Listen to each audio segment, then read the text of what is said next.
ஹே நண்பர்களே, மோகனூர் காவிரிக்கரை ஆத்தோரத்தில் சிவன் கோவில் வந்து அம்சமாக அமைஞ்சிருக்கு. அதுக்கு பக்கத்துலேயே பாருங்கள், ஓரத்துலேயே காவிரிக்கரை ஓரத்துலேயே அரச மரத்துக்கு அடியில் பிள்ளையார் கோவில், சனி பகவான் கோவில், எத்தனை சிலையை வந்து அமைச்சிருக்காங்க. இப்போ சிலையோட வடிவங்களை பார்த்தாலே வந்து செம்ம சூப்பராக அழகாக இருக்காங்க. அந்த காலத்துலலாம் வந்து தெய்வங்கள் எல்லாம் வந்து இப்படி தான் இருந்திருக்காங்க அப்படிங்கிறது நம்ம வந்து நேச்சுரலாக தெய்வங்களோட முகத்தை உத்து பார்த்தாலே நமக்கு தெரிஞ்சிடும். ஒரு குடும்பத்துக்கு கெடுதல் கெட்டதல் நினைக்கவே கூடாது. நீ ஒரு குடும்பத்தை அழிச்சின்னா உன் குடும்பத்தை அழிக்கிறதுக்கு தெய்வங்கள் வந்து எப்போன்னு காத்துட்டே இருக்கும்.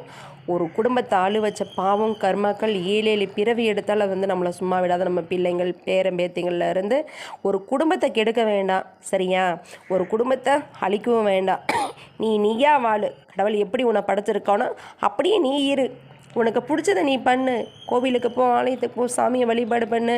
இதை விட என்ன நமக்கு வந்து இந்த ஜென்மத்தில் வந்து நமக்கு வந்து பலன் வந்து கிடைக்க போதும்?